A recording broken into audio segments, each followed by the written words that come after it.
So where'd you go after Lincoln? Mexico. Until I realized nobody was looking for me. I ended up taking a job at the Rurales. The Mexican Rurales?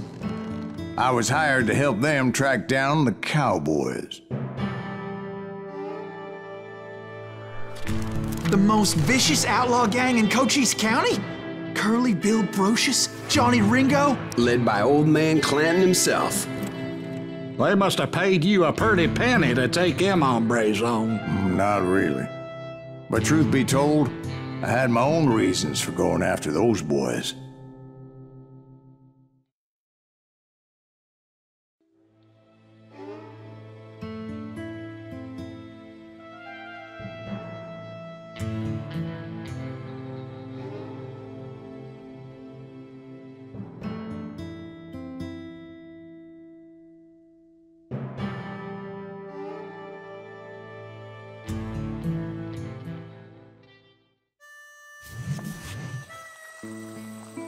So was the bastard you were after now riding with the cowboys? Roscoe Bob Bryant was his name. Oh. But no, this time it was a different bastard I was after. The aforementioned Mr. Ringo. And yes, he was working for old man Clanton.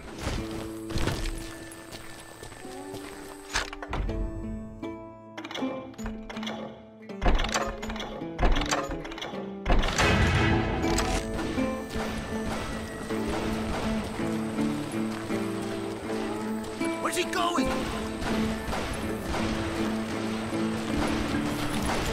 I came upon them robbing a stagecoach, which wasn't surprising, being they were such murderous thieves and bastards. The bandits wore red scarves, so I knew they worked for the old man. Over there! I did my best to help those poor passengers.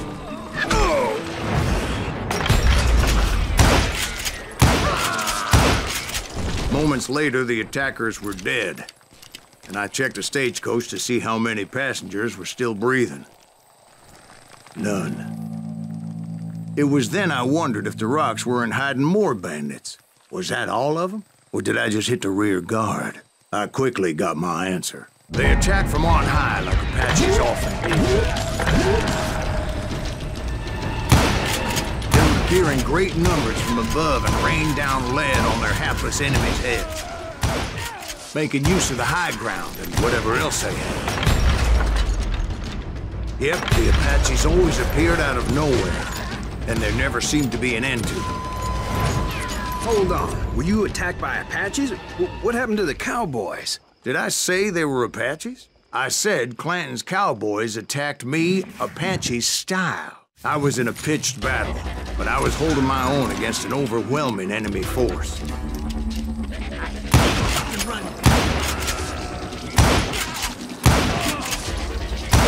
See, at the time, I was still pretty green, but often blunder into regrettable situations. But I just kept shooting at anything I could see up in those damn rocks. I didn't see Ringo, but I knew he was with the cowboys. He and Roscoe Bob had done me a dreadful wrong, and I was determined to have my revenge. But to get to Ringo, I knew I'd have to find my way past these other assholes first. Unfortunately, I was running out of ammo.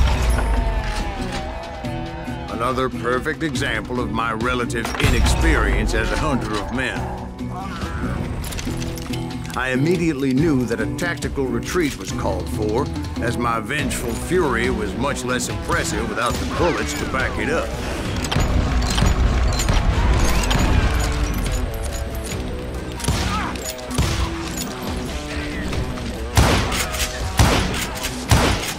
Finally, they managed to corner me. Trapped as I was, to my survival seemed pretty slim.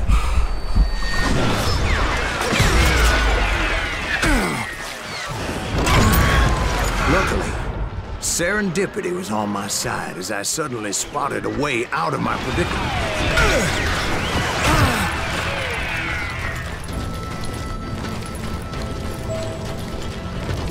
I ran ahead as if the devil himself was after me. bullets were whizzing by my ears, but I wasn't about to roll over and die. I just kept running like there was no tomorrow. Because there wouldn't be if Clanton and his men caught up with me. As I was scurrying around those caves, I thought, what was I thinking? Going up against a gang like this?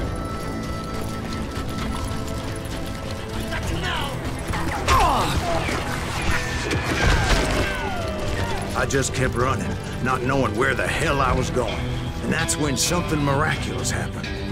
Like manna from heaven, I found the desiccated remains of what looked like an Apache warrior. The old weapon next to him supplied me with some much-needed ammunition.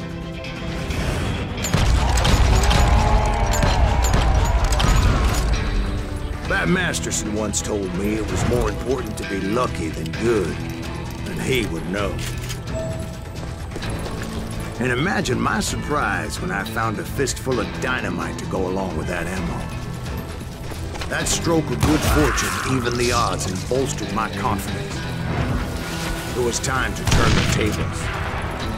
Time for the prey to become the predator. Time for the hunted to become the hunter. Time.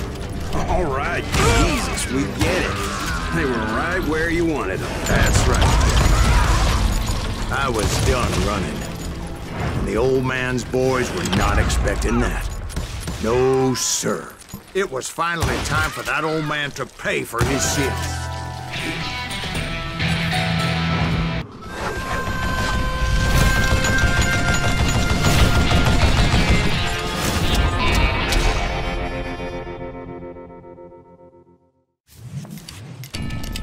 I yelled out at the top of my lungs, Clanton, I'm coming for you! A little stealth might have made more sense, to be perfectly honest. Because that old fool had a Gatling gun and enough bullets to last him till kingdom come. But I knew I could not let that deter me.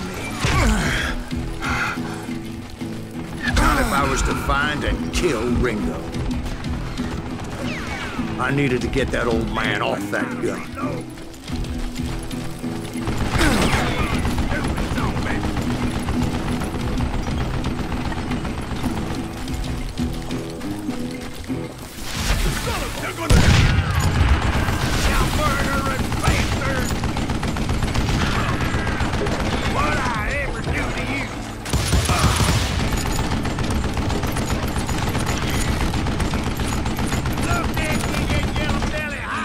Most everyone thought it was the Juarez who had come up against him in Guadalupe Canyon, but it was just me. Oh, gotta reload. Apparently, one of the cowboys made it out of there alive and told Ike and Billy Clanton that it wasn't a Mexican who took their father's life that day. They just assumed it was one of the Earps, and that little misunderstanding eventually led to that legendary gunfight at the OK Corral.